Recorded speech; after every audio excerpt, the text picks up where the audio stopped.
Hi guys! So today, I will walk you through the VA Hub recruitment process. And yes guys, I will be explaining it thoroughly in this video. So tapusin niyo tong video na to at para sumakses na din kayo sa VA journey ninyo. And actually, I have been working at the VA Hub for 3 years now. Talagang gusto kong i-share sa inyo ito para kayo din ay maging VA na and sa mga talagang nagmamanifest na maging VA for this year, ito na ang video na kailangan yung panoorin. So let's start. So let me just share my screen. Ayan guys. So as you can see, this is the VA Hub recruitment process and this is the most updated one. So this is the updated one. And the first step guys is you have to apply online. So you may apply directly on our website, this link, and just click the apply now button. So punta lang kayo sa the VA Hub website. So pwede nyo lang i-search ang the vahub.org at lalabas ka agad yan.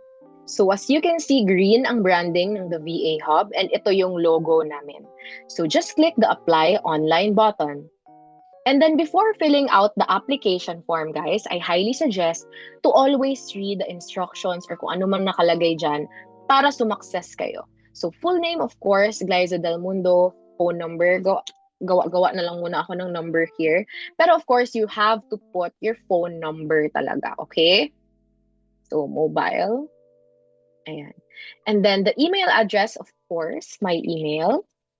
So just provide what is asked. So complete address. So of course, kailangan complete talagang address.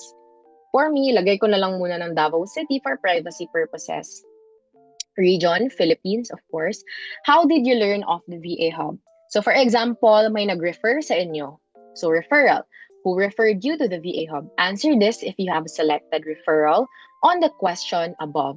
So if not, you may leave blank. So for example, ang nag-refer sa akin si Jane Doe. And then the date of birth. So ano yung date of birth mo? March 12, 2000. For example, 2000.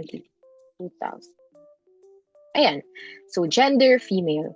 Okay, guys. Ito na yung medyo crucial na part sa pag-a-apply para maging qualified applicant ka at the VA Hub.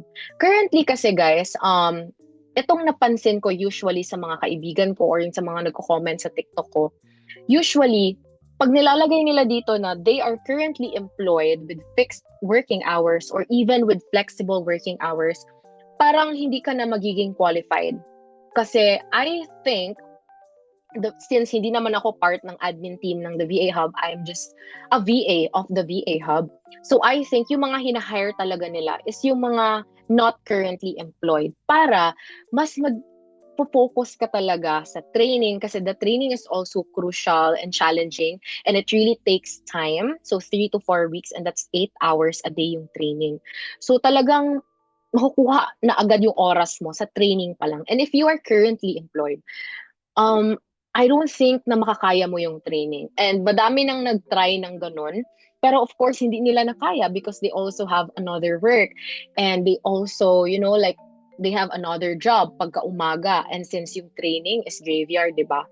So I highly suggest, guys, if you want to apply at the VA Hub, siguro yung patapos na kayong yung nakapag-resign na kayo or you are already rendering na lang your services from your former company. So, yun guys. So, I highly suggest na pag nag-apply talaga kayo dito, like clear slate talaga. Para walang sabit and dire-diretso. So, employment status is not currently employed. So, if you are currently employed with a fixed schedule, what is your work schedule? Leave it blank. So, graveyard shift. Ito guys. So, of course, since the VA Hub, most of our clients are in the United States. And of course, graveyard shift talaga yung mostly yung oras. So if you want to be qualified, so you have to work in a graveyard shift. So of course, you should be willing to work in a graveyard shift. So kailangan mong i-check yan. And next is the internet connection. So ito pinaka-essential guys pag nag-work from home kayo. Kailangan talagang may own internet connection kayo. Specifically, a postpaid fiber internet connection. Ako guys, dito sa bahay namin, I'm using PLDT na internet. So this is not sponsored by the way.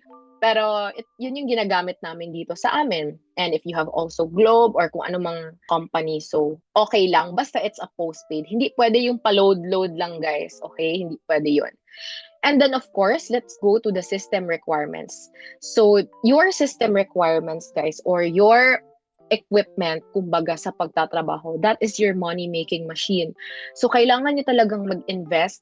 Although, hindi naman kailangan na the best or yung pinakamahal as long as you meet the system requirements. So, ito yung mga minimum na computer requirements. So, it should include Intel Core i5, or kung MacBook kayo, at least M1 chip. And then AMD Ryzen series processor with 8 GB RAM or higher. So if you think or if you know that your computer meets these requirements, so just check. So just choose this. Okay, so of course, next is your resume or portfolio if you have. So tick all the options that apply depending on what you were able to upload. All applicants must upload a resume. So lahat ng applicants kailangan ng resume, but if you also have a portfolio, then you can also attach it here. So pag may resume ka and then click I am not a robot, of course, para sure lang, and if you are sure with your answers already, and if it's good to go, and then just submit your application. Just click this, okay? So now, step 2, email invite. So once nakapagpasa ka na nung application form, the qualified applicants will receive a response within 7 business days via email with the details of their initial interview schedule and instructions on how to proceed.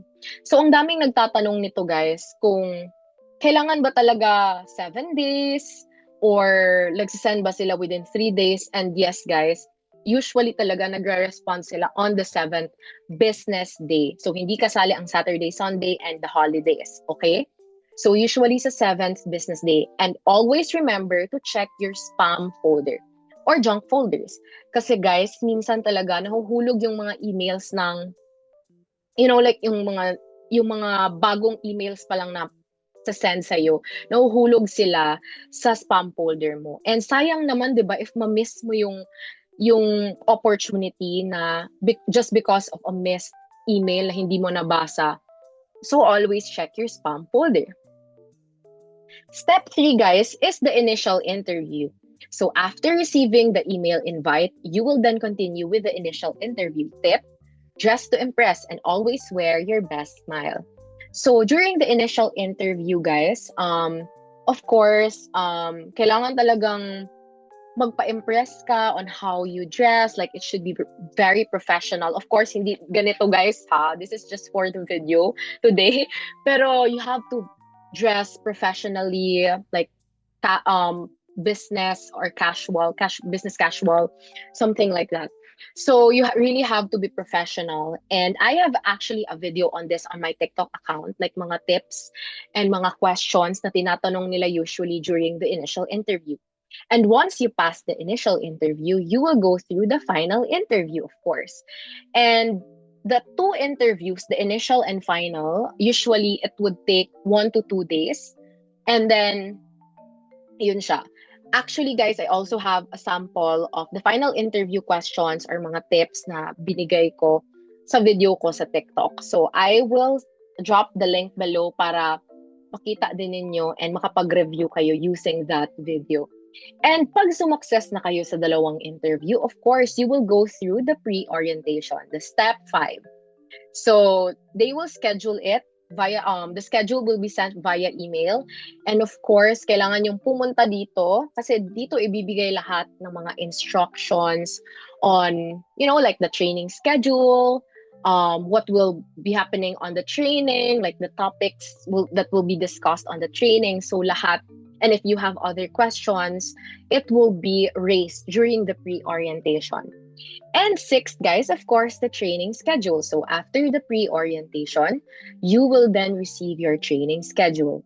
On day 1 of your training, your trainer will conduct a profiling interview, which is the final step of the recruitment process. So ito na talaga yung final, guys. So the training schedule. So actually, the training is 3 to 4 weeks. I can't say na madali siya. It's challenging, lalo na if wala ka talagang experience. Pero dito ka matututo, guys, and this is really worth it.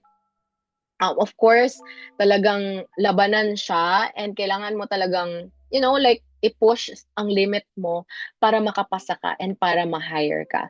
So yun, guys, I hope I explained the 6 steps of or the recruitment process at the VA Hub thoroughly. And yun, guys, yun talaga yung mga, I actually have more tips and mga advice sa TikTok page ko. And I hope madami kayong natutunan sa video ko today and explain ko naman siya. And yun, guys, good luck on your VA journey or in your application process. And yeah, sabay-sabay tayong sumakses. Bye!